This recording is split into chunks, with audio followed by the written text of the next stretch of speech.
Dans notre époque très trouble, on a du mal à cerner le vrai du faux. Et surtout avec le soufisme où tout se mélange.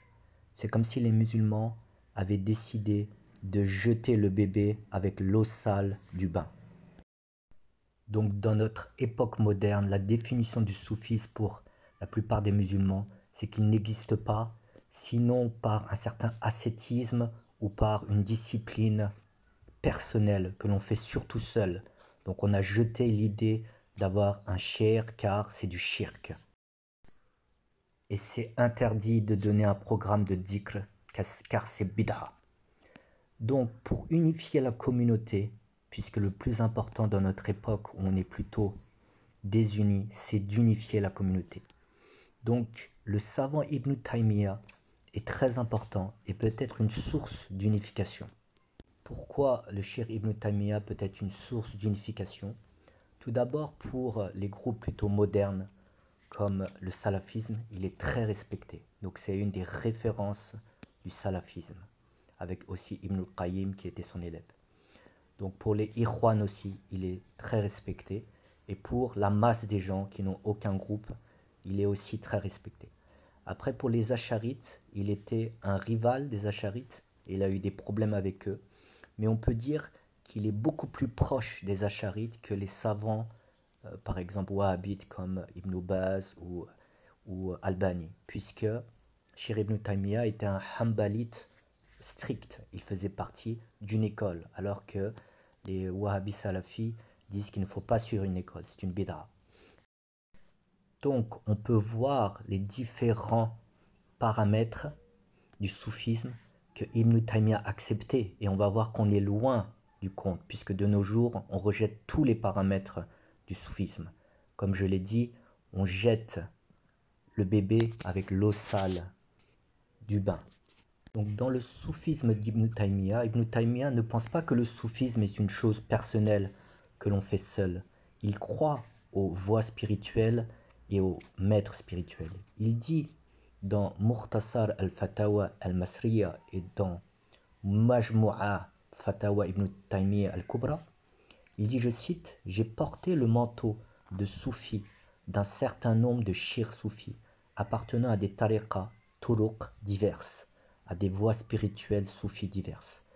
Parmi eux, Abdul Qadir Jilani, dont la tariqa est la plus grande de celles bien connues, que la miséricorde d'Allah soit sur lui. Les grands shirs soufis sont bien connus et acceptés, tels que Abu Yazid Bistami, Cheikh Abdul Qadir Jilani, Junayd ibn Muhammad al-Baghdadi, Hassan al-Basri, Ibrahim ibn al-Azam, Ma'ruf al-Kalkhi, Sari al-Saqati. Ces grands soufis étaient les leaders de l'humanité et ils appelaient à ce qui était juste et interdisaient ce qui était mauvais. Et ensuite, le Cheikh Ibn Taymiyyah cite sa chaîne de maîtres soufis. Il se dit un représentant de la tariqa Qadiriyya d'Abdul Qadir Jilani. Il dit sa chaîne est Abdul Qadir Jilani, puis Abu Omar ibn al-Qudama, puis Muwafaq ad-Din ibn Qudama, puis Ibn Abi Omar ibn Qudama, puis Ibn Taymiyyah. Et après lui, Ibn Qayyim al-Jawziyya et Ibn Rajab. Pour ces propos, certaines des éditions saoudiennes les ont effacés. Donc il faut des éditions qui n'ont pas effacé les propos originaux de Cheikh Ibn Taymiyyah.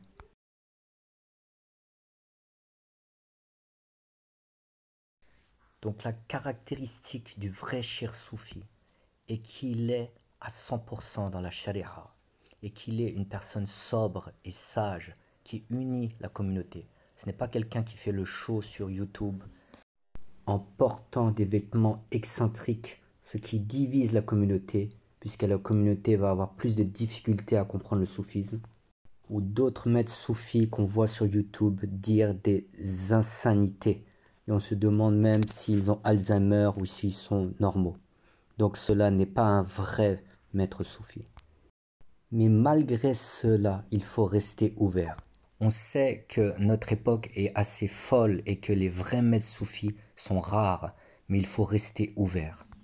Et surtout, il ne faut pas rejeter le principe du shir soufi, puisque même Ibn Taymiyyah croyait à l'adhésion à une tariqa et au suivi d'un maître soufi qui se caractérisait par un pacte scellé par une poignée de main.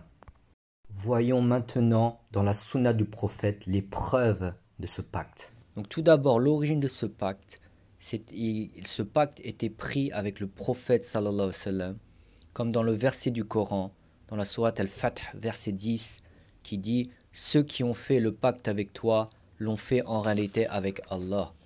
La main d'Allah est sur leurs mains. » Et de nombreux hadiths parlent au titre de ce pacte où les compagnons décrivent que le prophète sallallahu alayhi wa sallam leur demanda « Ne passez-vous pas un pacte avec Dieu ?» Et les compagnons répondirent « Certes, ya Rasulallah » et ils prirent sa main et prirent le pacte. Et ensuite, après le prophète sallallahu alayhi wa sallam, ce pacte fut renouvelé avec les 4 califes, Abu Bakr, Omar, Othman et Ali. Et après les 4 califes, certains hadiths parlent aussi d'un pacte qui est fait à des imams. Dans le Bukhari et le Muslim, hadith sahih, Rasulullah sallallahu alayhi wa sallam dit « Il en est 3 auxquels Dieu ne parlera pas au jour du jugement. » Il cite les 2 premiers, puis le 3e est un homme ayant fait un serment d'allégeance à un imam qu'en vue des biens de ce monde. Donc il semble clair que ce pacte-là à un imam est le pacte soufi, puisque les imams de Sharia ou les imams de mosquée ne donnent pas le pacte. Ensuite, un autre hadith cité dans Muslim et dans le Riyad al-Salihin numéro 666. Le prophète sallallahu alayhi wa sallam évoque le futur après sa mort. Il dit « Cette communauté dans ses débuts a été préservée, mais par la suite elle sera marquée par des épreuves. Quiconque passe un pacte avec l'imam scellé par une poignée de main et qui lui offre son cœur doit lui obéir autant qu'il le peut. »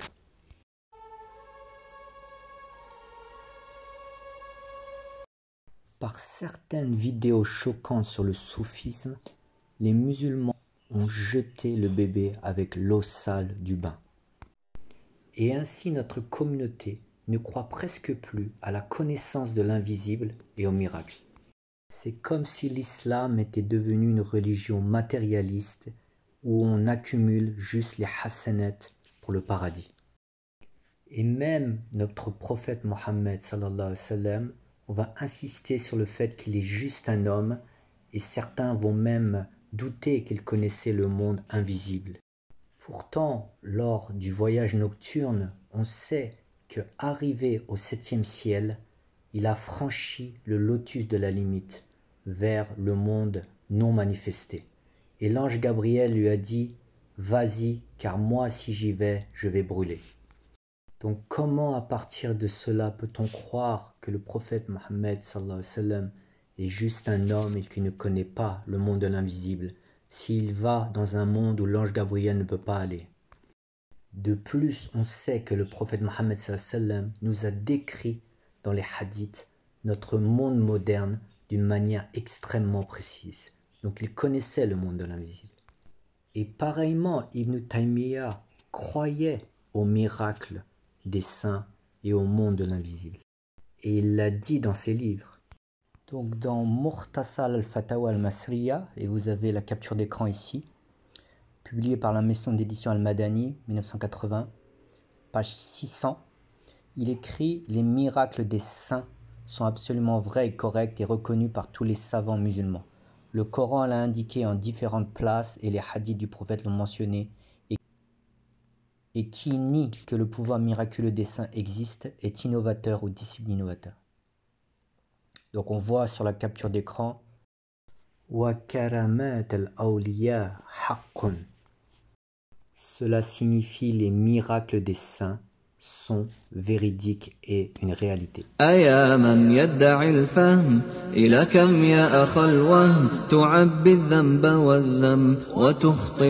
Voyons déjà ce que disent les grands savants sur l'utilisation du chapelet.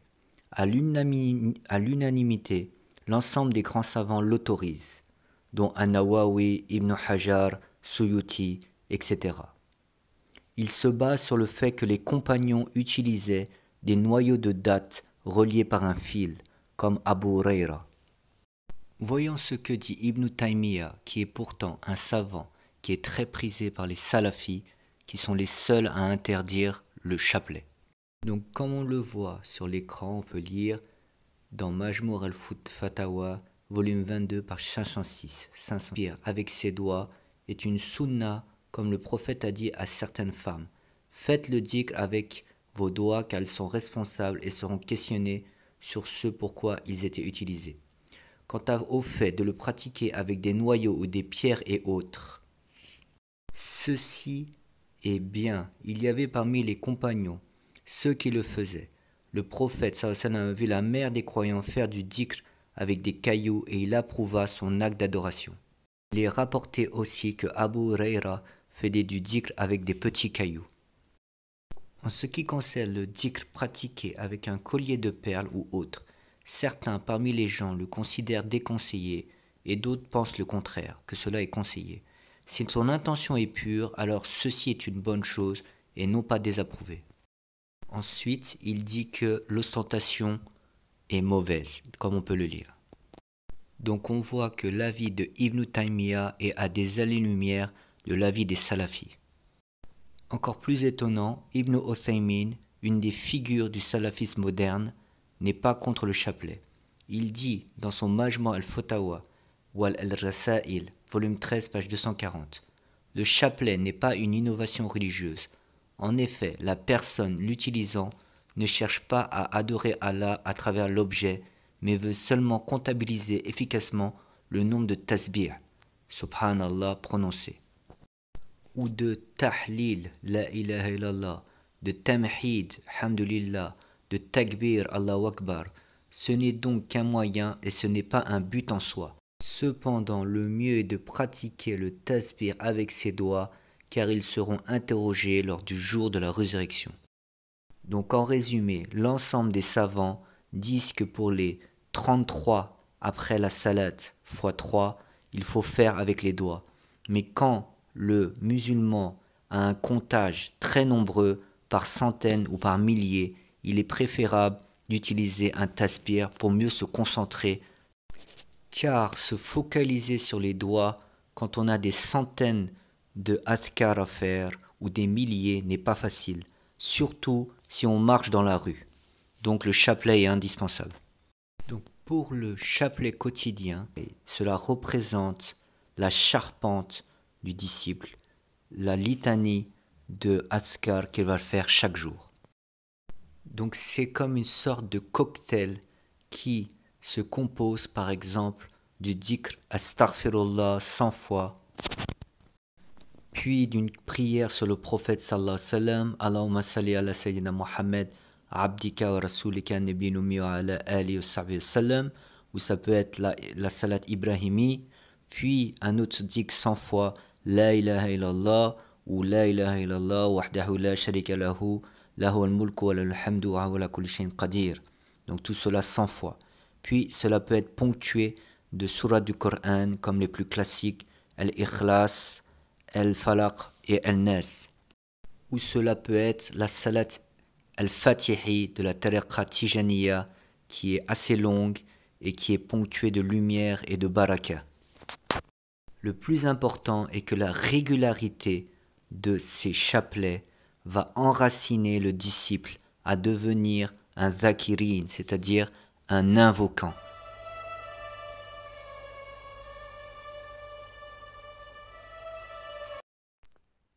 Selon Ibn al-Qayyim al-Jawziyya, l'élève de Ibn Taymiyyah, il a mentionné dans son livre Madarij al-Salikin, chapitre 1, 446, page 446, que son professeur Al-Hafiz Ibn Taymiyyah lui a dit un jour que les deux noms d'Allah, Al-Hayy al-Qayyum, ont un grand effet sur le cœur.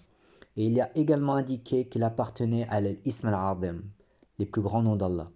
Al-Hafiz Ibn Taymiyyah a dit que quiconque récite constamment les mots Ya Hayy Ya Qayyum La ilaha illal anta bi rahmatika astaghithu 40 fois par jour entre la sunna du Fajr et la prière obligatoire, son cœur atteindra la vie et par conséquent, il ne le fera pas mourir spirituellement. Pourtant, ce programme n'est pas dans la sunna du prophète sallallahu alayhi wa sallam. Et si je vous avais cité qu'un imam, sans citer que c'était Ibn Taymiyyah, faisait ce programme, vous m'auriez peut-être répondu que c'était un imam égaré. Enfin, en conclusion, je vous invite à lire le livre Les Sentiers des Itinérants de Ibn al-Qayyim al-Jawziyya, l'élève de Ibn Taymiyyah, qui confirme l'aspect soufi du Shir Ibn Taymiyyah. Puisque dans ce livre, il évoque le maître spirituel et même les stations spirituelles du vocabulaire soufi.